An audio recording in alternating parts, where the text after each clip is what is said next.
Video में हम समझेंगे कि सम्मन क्या होता है और सम्मन किस तरीके से भेजा जाता है। तो जो सम्मन होता है वो डिफेंडेंट को सर्व किया जाता है।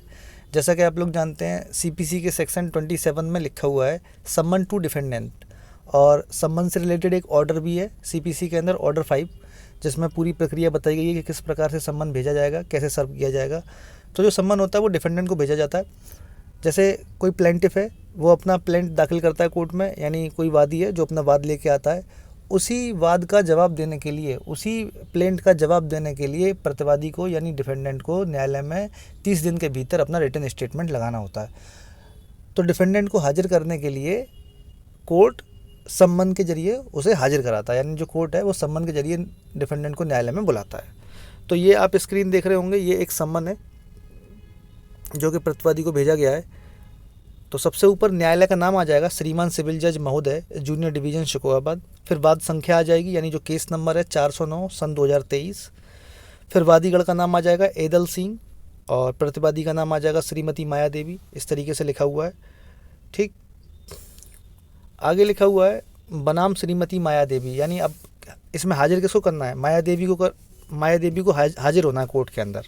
ठीक है, तो जो माया देवी है वो वाइफ ऑफ हरिशंकर।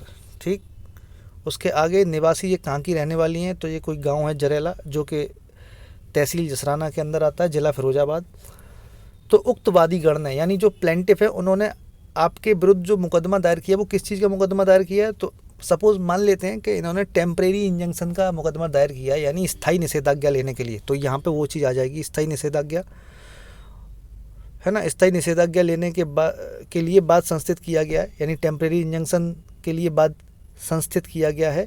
आपको इस न्यायालय में तारीख, अब जिस दिन आपको हाजिर कर होना है, प्रतिवादी को हाजिर होना है, उसकी तारीख दिन में, यानी दोपहर में 1 बजे, 2 बजे, 11 बजे, जितने बजे भी आपको हाजिर होना है, यहाँ पे समय लिखा होगा।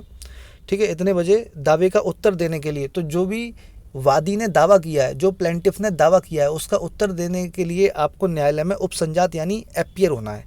ठीक है, अब चाहे आप स्वयं अपीयर हों या प्लीडर के द्वारा हों। तो सारे केस में जो भी प्रतिवादी होते हैं वो प्लीडर के थ्रू, यानी अपने एडवोकेट के थ्रू ही अपीयर होते हैं। ठीक है, जिसे सम्यक अनुदेश दिए हों और इससे संबंधित सभी सारबान प्रश्न का उत्तर दे सके, या जिसके साथ ऐसा कोई व्यक्ति हो जो ऐसे सब प्रश्नों का उत्तर दे सके। ठीक है, तो वही है कि जो भी प्रतिवादी है प्लेंट के उत्तर देने के लिए उसे न्यायालय में हाजिर होना होता है। ये पे कोर्ट की एक मोहर लगी हुई है, और नीचे लिखा हुआ है आपको सूचित किया जाता है कि यदि आप बताई गई तारीख को इस न्यायालय में उपसंजात नहीं होते हैं, यानी अपीयर नहीं होते हैं, तो वाद की सुनवाई और उसका निपटारा आपकी अनुपस्थिति में किया जाएगा। तो जो भी वाद है, जो भी मुकदमा चल रहा है, उसका निपटारा आपकी अनुपस्थिति में कर दिया जाएगा। अगर आप हाजिर नहीं होते हैं या अपना रिटन स्टेटमेंट नहीं लगाते हैं, तो एक्स पार्टी आपका मुकदमा हो जाएगा। तो यहाँ पर तारीख डली होगी को मेरे हस्ताक्षर से और न्यायालय की मुद्दा लगा कर दिया। तो जो भी सम्मन होता है उस पर पीठासीन अधिकारी के हस्ताक्षर होते हैं। यहाँ पे देखिए न्यायाधीश के सिग्नेचर हैं, और उसके बाद न्यायालय की इस पर मोहर लगी है। ये देखिए, ये न्यायालय की मोहर लगी है, आपको दिख रही होगी ये। ठीक है, तो इस तरीके से सम्मन आपका डिफेंडेंट को सर्व किया जाता है। तो अगर आप मेरे चैनल पर नए हैं तो आप मेरे चैनल को सब्सक्राइब कर लीजिए। आप लोग सब्सक्राइब नहीं करते हैं, ऐसा आप लोग सब्सक्राइब करते हैं तो इससे क्या है कि मोटिवेशन मिलती है कि आपके लिए और वीडियो लेके आऊँ। इससे पहले मैंने अपने चैनल पे ऑर्डर 9 रूल 4 की एप्लीकेशन डिस्कस की है।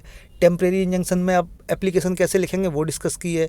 हाजिरी माफ़ी के लिए एप्लीकेशन कैसे लिखी जाएगी वो मैंने डिस्कस की हुई है। और अगर आपका कोई सवाल है, डायरेक्ट आप मुझसे कोई क्वेश्चन करना चाहते हैं, कोई क्वेरी है, तो आप लोग मुझे मेरे इंस्टाग्राम अकाउंट पर मैसेज कर सकते हैं। और ये जो फ़ोटो है मैं अपने टेलीग्राम चैनल पर शेयर कर दूँगा, उसका लिंक आपको डिस्क्रिप्शन बॉक्स में मिल जाएगा। तो इस वीडियो डिस्कशन में बस इतना ही था। Thank you.